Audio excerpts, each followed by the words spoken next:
This World Series Game 3 Betting Picks edition of the MLB Gambling Podcast on the Sports Gambling Podcast Network is brought to you by Underdog Fantasy. Sign up with promo code MLB SGPN to get a 50% deposit bonus of up to $1,000. We're also brought to you by Rhythm. Start crushing college football and the NFL with Rhythm. Get your 7-day free trial today by going to sportsgamblingpodcast.com/rhythm. That's sportsgamblingpodcast.com/RITHMM.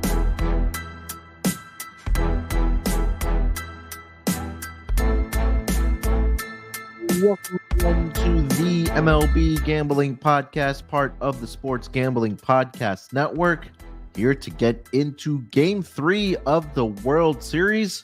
We'll recap what we saw over the weekend in Games 1 and Games 2. And of course, we'll break down Game 3 as the series now shifts to the Bronx for Games 3, 4, and 5. But joining me here to help me break everything down for Game 3 of the World Series, I've got my guy here with me. It's Scott, studio Reichel. Scott, what's going on, man? How you doing? Yeah, not too well, I guess. Team's 0-2, so, it's not exactly a good sign.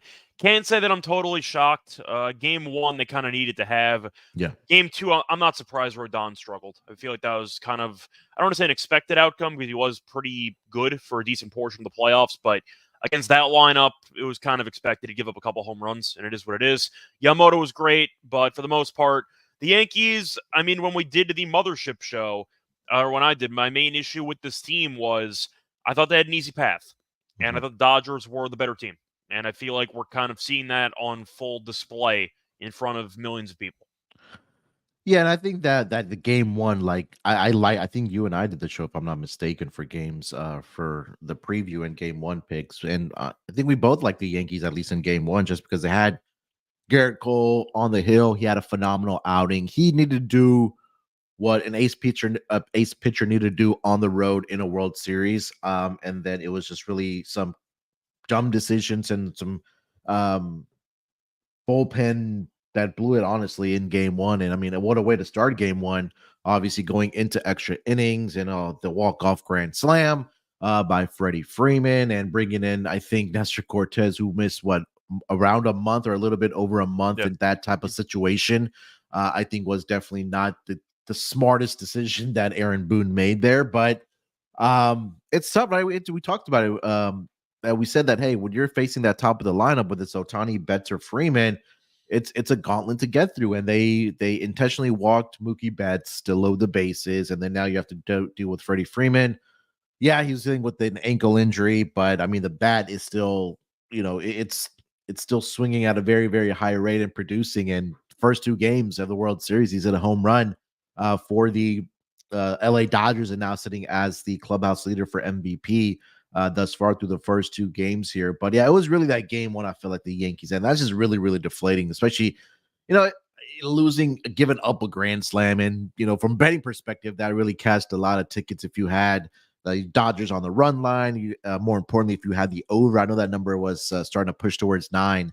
I think the latter part of the afternoon, as we got closer to game time there, cashed the Dodgers team total over as well. But yeah, just tough, especially after Game 1. And then, like you mentioned, Game 2, I think was it Kike, or no, sorry, Tommy Edman that got the home run to get it started. Juan Soto responded, and then Teoscar Hernandez. I think you and I mentioned that if the Dodgers wanted to continue having success, I think that was a guy that needed to step up and provide some support to the top 3 guys there. But yeah, right now 2-0 lead for the Dodgers here. Scott, what else from the first 2 games you want to get off your chest? So the Cortez move is the obvious, I'd say, thing that we got to talk about, even though it was a bit dated because we already had a game after that. But it was one of the dumbest managerial moves I've ever seen. Now, he did get Ohtani out, which is, something. Was it a good pitch? Not really, but he got away with it. And then you saw a crazy catch by Verdugo, which meant absolutely nothing for the sake of the grand scheme of things. But the point is, Verdugo had a great catch. So Cortez did get Ohtani out. So if you look at it from that perspective, he did his part there. They walked Betts, which I feel like most people think's the right move. I disagree. Mookie's numbers against Cortez were not great in its respective career, and you're all looking at the situation, which is Cortez not pitching for about a month and a half. You're not really worried about the grand slam because you lose on a single anyway because you're up 1 run. I don't want to walk potentially walk in the game-tying run with a pitcher who hasn't pitched in about a month and a half. So my concern wasn't even about the actual home run, because Freeman, we know, is injured, but he looked a lot better when we saw him run around the bases with the triple in the first inning. He looked pretty healthy. I think we could agree on that. Or the second inning, I thought he looked pretty solid. So he definitely enjoyed the layoff in between the NLCS and the World Series, and I do think that the injury news might have been a bit overblown going into the series. But the point is, Betts has not really done much in the series in general, or at least he hadn't. Yes, I know he could still be a serious contact bat. He's very tough to get out. His playoff numbers can be a bit underwhelming if you dive into them a bit, I'd say, deeper. But it was mostly Cortes not pitching for a while, and you're willing to load the bases for a very disciplined hitter with Freddie Freeman. And my concern was, I don't want to potentially walk in the game-tying run. Didn't matter, because first pitch Freeman launches one.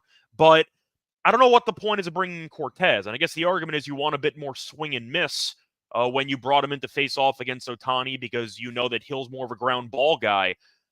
Use your better pitchers. Like, what are we doing here? You're trying to reinvent the wheel for one strikeout when you need multiple outs.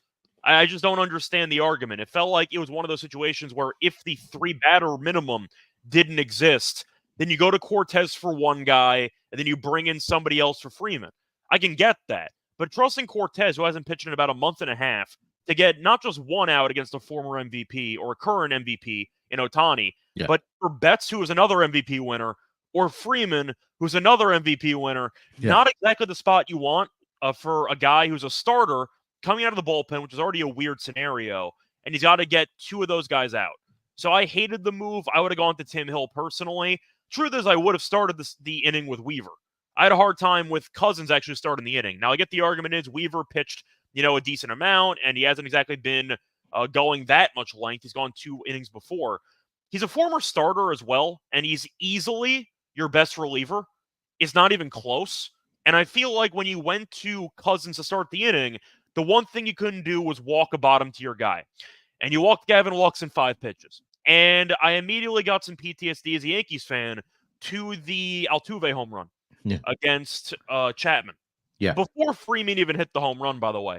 Because my initial thought was the last thing you want is to allow Ohtani to get an at-bat in the 9th inning. Cousins comes in, gets the first guy out, okay.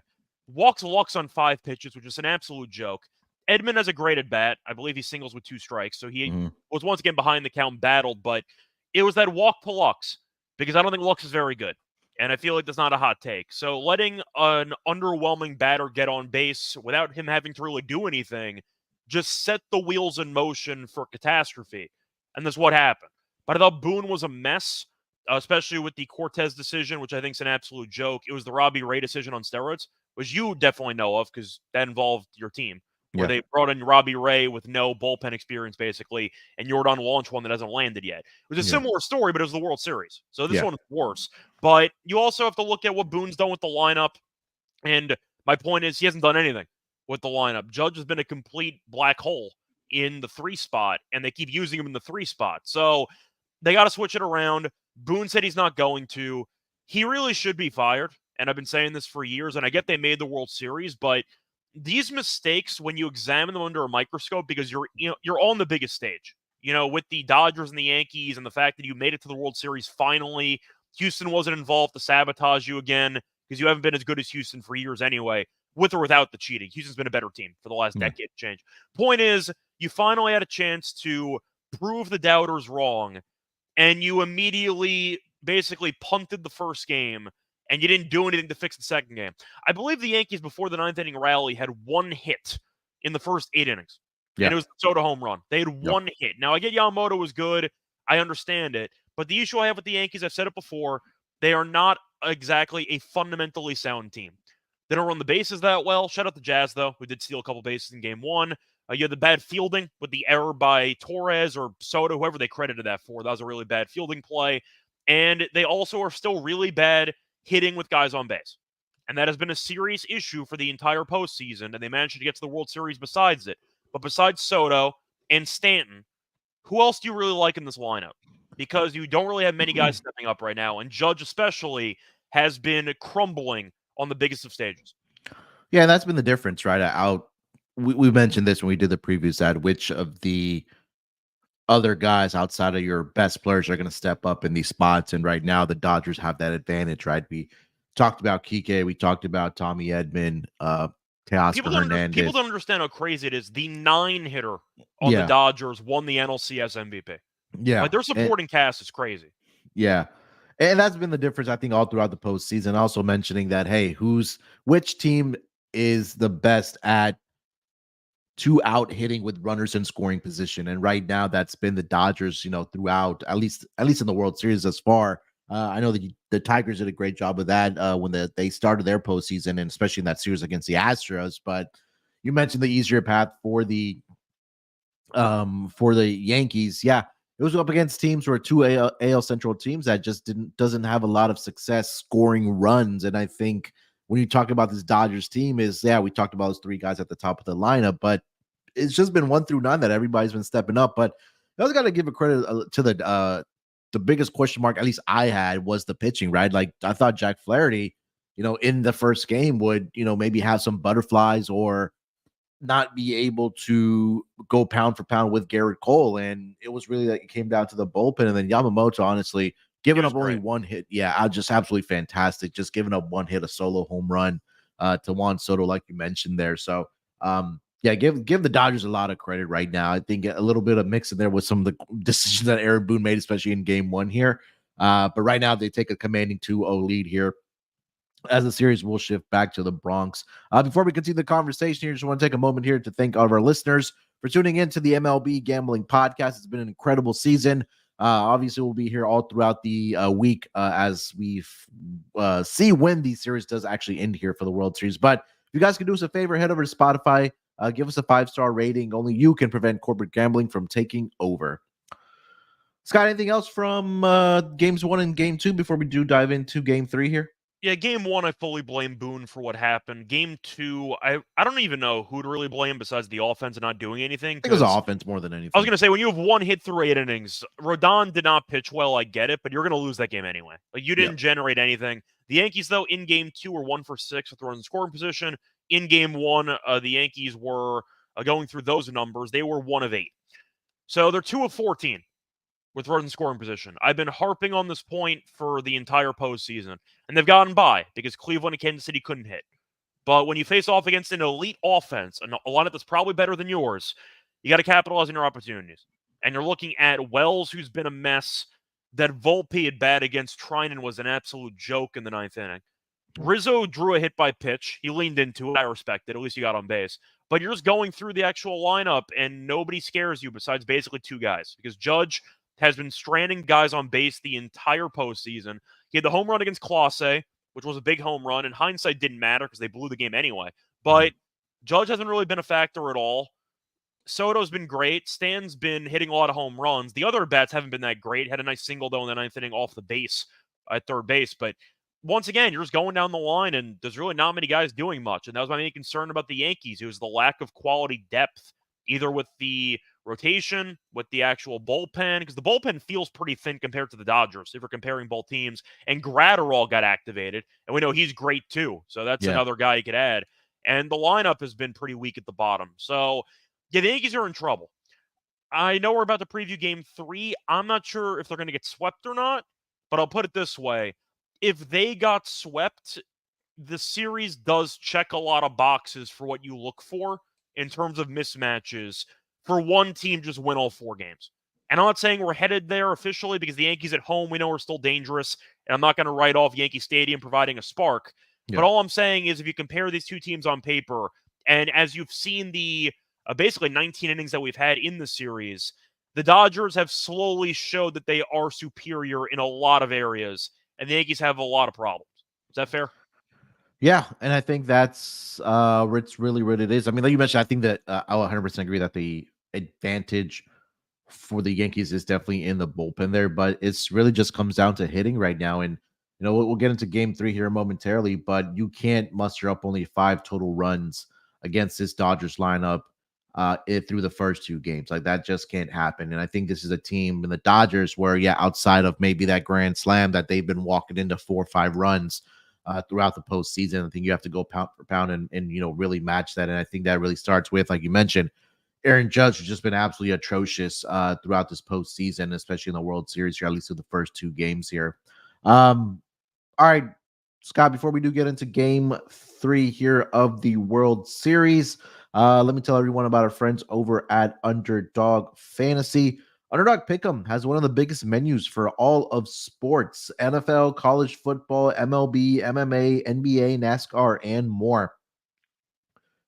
Boostober is upon us, which means you're getting a spooky amount of profit boost and much more. And you can now use specials and boosts on all flex entries. So sign up with promo code MLB SGPN to claim your special pick and first time deposit offer up to $1,000 in bonus cash. That's underdogfantasy.com. Make sure you use that promo code MLB SGPN.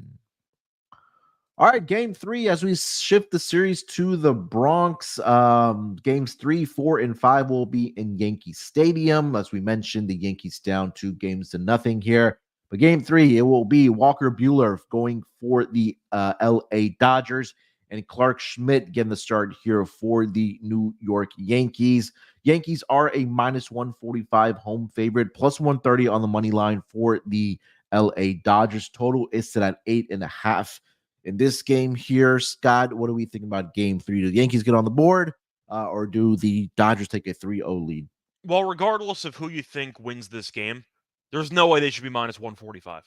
That's an insane price. If you want to just talk about where the value is, it's not on the Yankees. I'll tell you that much. Because if you think that Buehler and Schmidt are vulnerable, Buehler had a decent outing last time against the Mets, could have gotten ugly very quickly. He struck out Lindor with the bases loaded, or I forgot if Lindor struck out, but he got Lindor out with the bases loaded, and then he kind of settled in from there. But the Mets had a chance. They had him on the ropes, and they let him off the hook. Buehler, I don't think is very good. However, Schmidt's been fine. Like, I don't think he's been amazing. He was okay against Cleveland. Against Kansas City, he was okay too.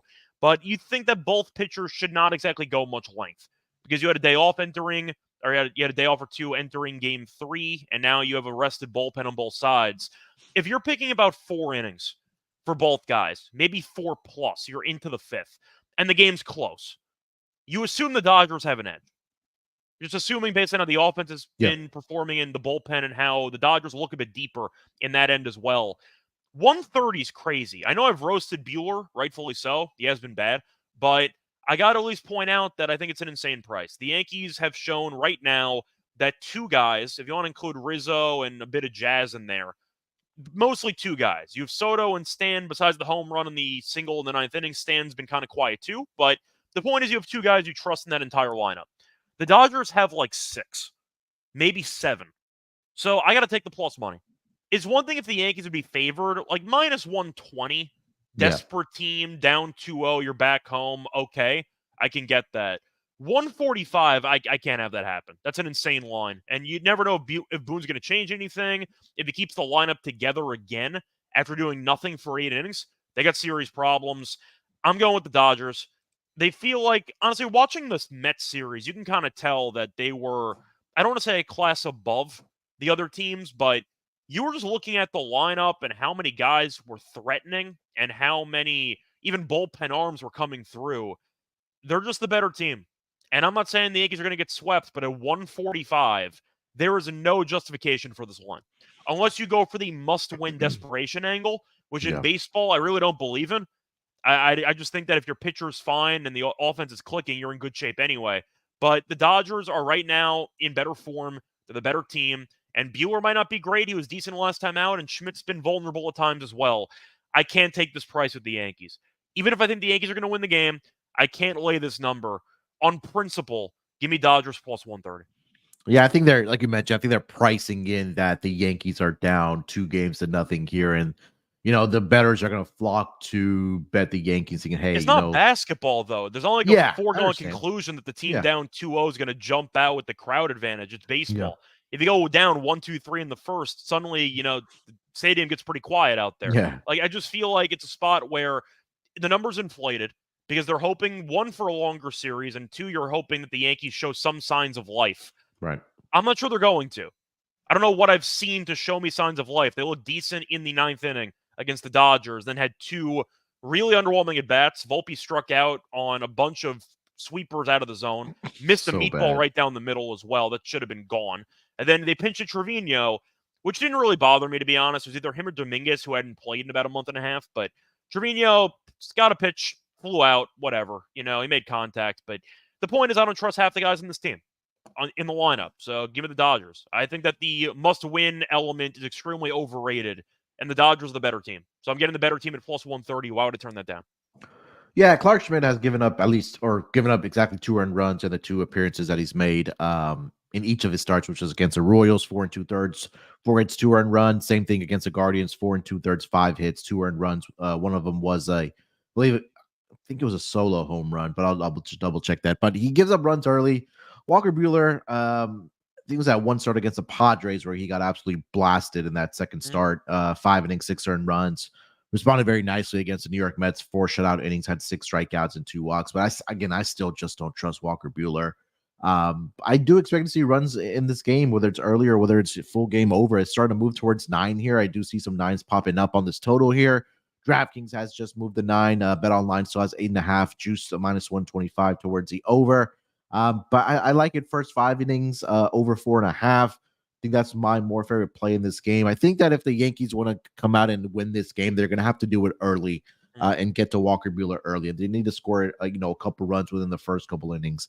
Going into a hitter-friendly ballpark, which I believe it was a third ballpark all season where it was the easiest to hit home runs. I mean, we know the dimensions of Yankee Stadium, especially with the star power you have on both sides of the team here.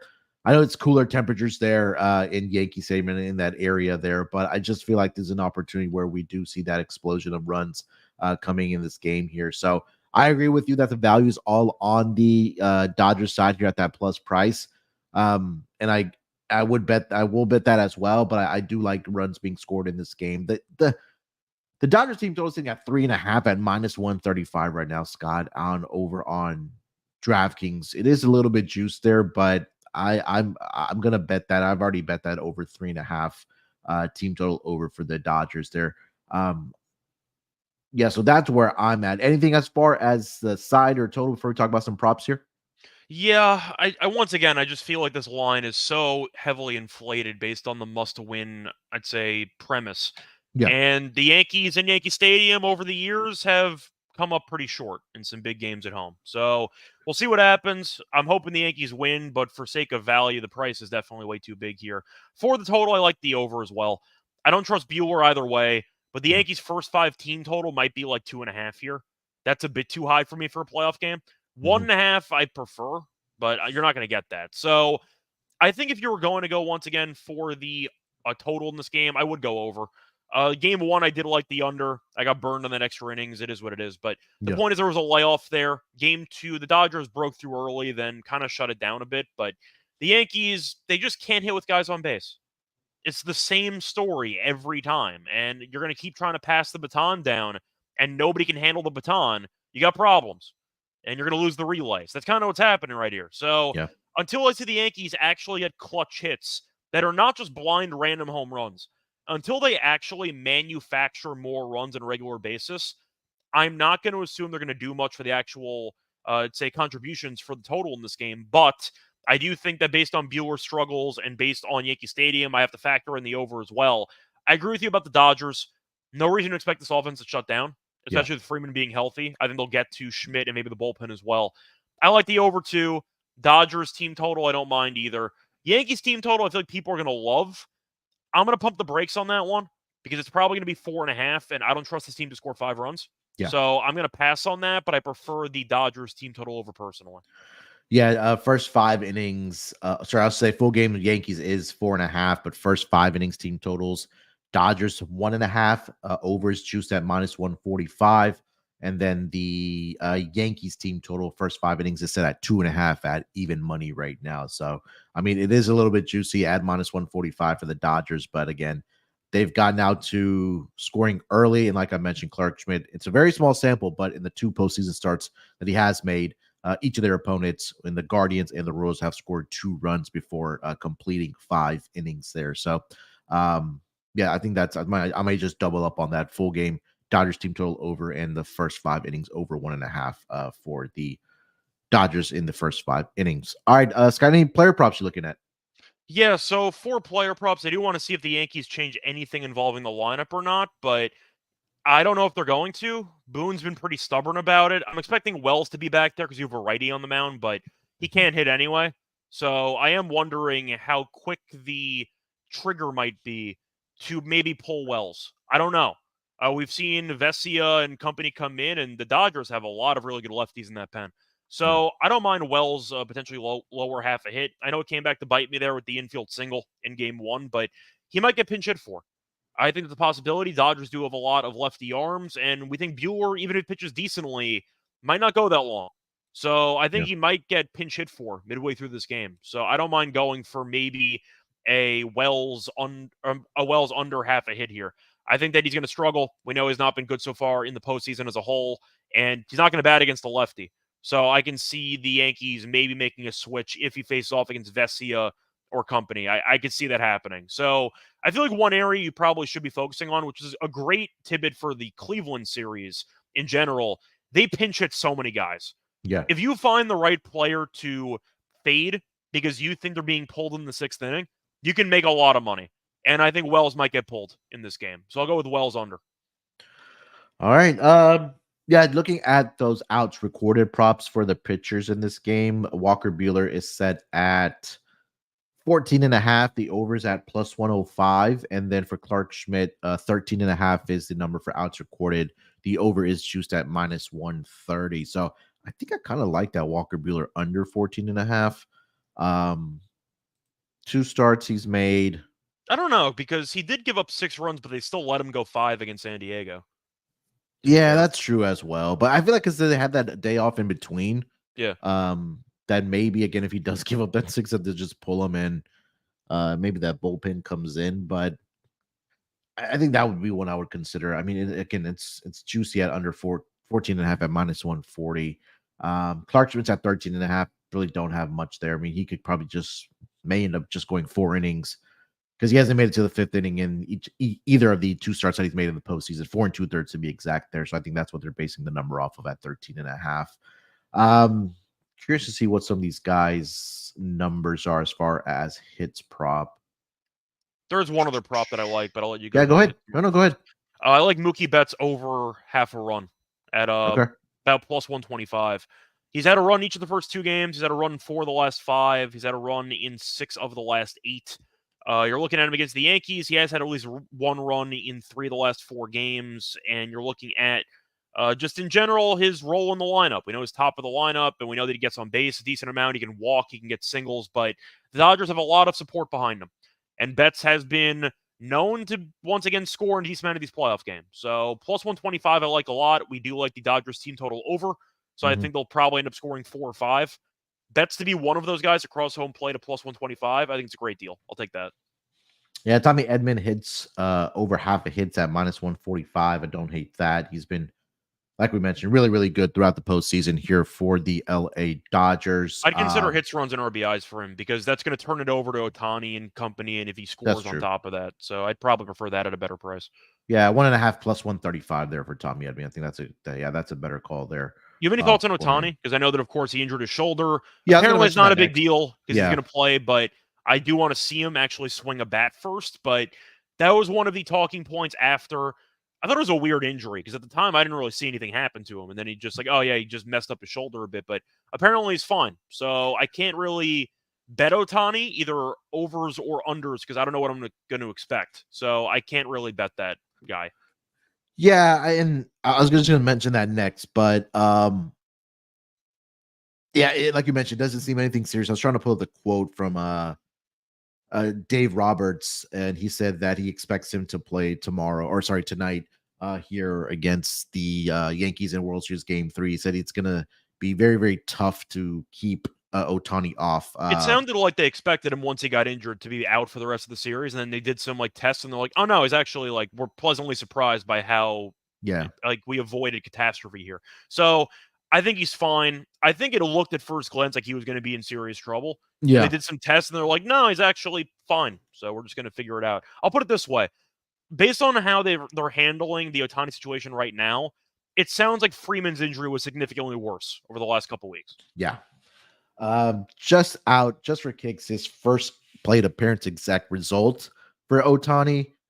In play out plus 165, strikeout is plus 220, walk hit by pitch plus 475, single 5-1, double 11-1, triple 25-1, home run 10-1, and reach on air is 25-1. I'll go for the in play out at 165. Yeah, I was either considering that or the strikeout at plus 220, but I know Clark Schmidt's not a huge strikeout guy. Yeah. So yeah, I think that plus 165 maybe. All right. Anything else, Scott, for game 3? Anything else you want to get off your chest before we get into best bets? Trying to think if there's anything else prop related. I'm depressed. Does that count? Does that count as something I want to get off my chest? But yeah, we'll go. I think the over depression for Scott after game 1, I think, was at a very, very high level there. It was not fun. I was with my dad too, watching it. It was rough, but yeah, it is what it is. Hopefully they'll bounce back, but if they don't, I wouldn't be surprised. Of course, I did the Mothership show, and I benedicted. I went against my favorite team, picked the Dodgers in 6. I'm not sure we get to 6. So that's, once again, I might have been overestimated the Yankees by saying they're going to lose. So we'll see what happens, but it has been a rough start to the series. And the Yankees, if they won game 1 emotionally, would have propelled them potentially to maybe getting the job done, but they are up against the wall right now, and I'm not sure how they're going to respond. I'm skeptical.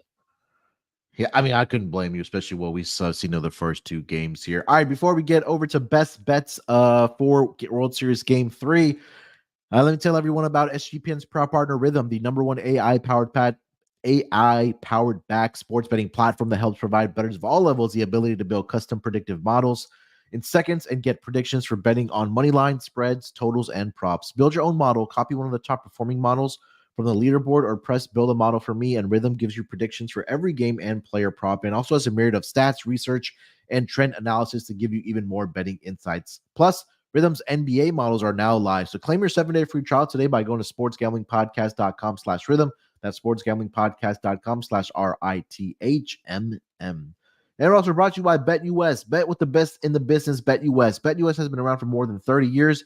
Easily deposit using cryptocurrency and get lightning fast payouts. U.S. players are always welcome. BetUS is live with a trick or treat on Horror Street. From now until Halloween, BetUS will be offering daily promotions, plus a raffle entry to win a sports or casino prize pack that they will give away on October 31st. You can enter multiple times, and every $200 that you deposit gets you one entry. So go to sportsgamblingpodcast.com/betus. That's sportsgamblingpodcast.com/betus. Promo code SGPN, so they know that we sent you. BetUS, America's favorite sports book. All right, Scott, let's wrap it up here with our best bets for game 3 of the World Series. And then if you have a prop you want to go about, or if you want to give up a home run pick as well, but at least let's start with best bets here. Yeah, so I got to go with the price, at least for value. Give me the Dodgers. Plus 130 is insane. I got to at least try to promote value here, and I think this price is way off. Yankees should be like minus 120. I get why they're favored. I understand it, but this is extremely inflated. Like, that's an insane number for a team that is 2 for 14 with runners in scoring position. You have 2 guys you feel pretty good about. Judge is batting 3. He can't hit at this point, so I don't trust the lineup in general. The Dodgers have been great, and I do think that Schmidt has not been that solid in general. He's been fine, but I don't think he's been good enough. They're going to have to rely on this bullpen to eat up probably 4 innings, and I'm skeptical of how that's going to go. So give me the Dodgers a plus 130. For a prop, I am going to go with, once again, the Wells under half a hit at about minus 115, and I'll go with Betts to record a run scored at plus 125. All right, for my best bet, I'm gonna go. I like the Dodgers team totals. I'm gonna go first 5 innings over 4.5. I think that if the Yankees want a opportunity to win this game, they're gonna have to come out and score runs early, and I think they can do that off of Walker Buehler. And also, I mentioned that Clark Schmidt also has given up at least 2 earned runs over the 2 starts that he's made in the postseason. And the way that his Dodgers offense is hitting right now, they've been absolutely fantastic. They've scored at least 5 runs in 10 of the 13 postseason games thus far. Have the Dodgers here. So if they're able to get out, some runs early, we could see some fireworks early between these 2 teams. So this total is on the move here. I'm starting to see 9s pop up across the board, but they're 4.5 still out there for the first 5 innings. So I'll take that, and also take the Dodgers team total over in the first 5 innings over 1.5. It is juiced again, like I mentioned, at minus 145, but again, it's it's too low, especially going into a hitter friendly ballpark where this team has been able to score runs early, whether it's been getting guys on bases or whether it's been the home run ball. And like I mentioned, Clark Schmidt giving up 2 earned runs in his first 2 starts in the postseason early there. So I'll give you 2 there. As far as a prop, I do like your pivot that you gave me on the Tommy Edman over 1.5. It's a great price for a guy that's been hitting very well. Yeah. Hits runs and RBIs over 1.5. I'll give you that. What was the price on that again? Plus 135? Plus 135, yeah. It's a great over deal on DraftKings right now. So I'll give you that as a prop here for Game 3 of the World Series. All right, that is going to do it here for this edition of the MLB Gambling Podcast on the Sports Gambling Podcast Network. Scott, anything else you want to mention before we get out of here? Not really. If we're down 3-0, then it's going to be a pretty sad night between my dad and I. So we're not exactly surprised. We're skeptical, but we're hoping that they can show something. But can you please change the order around, Boone? The batting lineup's not working. You had 1 hit in 8 innings. Like, can you try to at least bring some type of life by either benching some people or at least moving some guys around? Judge batting 3 at this point is insane. I know Torrey and Girardi in the past would move A-Rod. I know that's been a thing before. Yeah. Can you move Judge to, like, I don't even know, like 6? Can we try something? Like, am I asking too much? I can't say that's going to hurt his confidence because he has no confidence right now. So what's the point? Yeah, and I think the quote that he said was he needs to hunker down. Is that what he said? I think that's what I saw for Aaron Judge. But right now, batting, I think 150, 280 on base percentage, 325 slugging percentage right now. I mean, he swings at every pitch Judge. that is down. Does that count as half credit? Yeah, well, we got to give him some hunkering's not there, but if it's down, he's swinging. So that might be like half credit. But it's been a mess. It's not even like the fact that he's been getting outs with some like luck involved, where it's a hard hit ball right at somebody. He just looks helpless right now. The approach is off. The timing is off. The pitch selection that like he's choosing to go after is a mess. He took the 2-0 fastball to Yamamoto, didn't swing, and then he swung at the 2 sliders right after it. Like, I don't get the approach right now. I don't know what he's really thinking, but it feels like he's pressing. It seems mental to me, and it seems like it's something that I don't think he's going to be able to get out of, but there's a lot wrong, not just mechanics, which you can just fix quickly. There's a mental aspect to it, and right now it's just not going well for him. You can't bat him third, though. Do we agree on that? Yeah, I think so. I think you got to definitely move him around. You got to try something. I mean, because at this point, you get down, like you mentioned, 3-0. I mean, it's not about pride. You're 2 games away from your season ending. Like, you got to figure out something. Yeah. All right, we'll be back tomorrow in some form or fashion, recapping Game 3 of the World Series, and then we'll talk about Game 4, of course, here as well. So make sure you guys are subscribed to the MLB Gambling Podcast YouTube channel. And wherever you do get your podcast in the audio version, do us a favor, listen there as well, whether it's on Spotify, whether it's on Apple, where the case might be. Make sure you guys follow Scott over on Twitter at Reichel Radio. You can follow me there as well at SportsNerd824. Till then, good luck with your bets here tonight. Enjoy the games, and always remember to let it ride.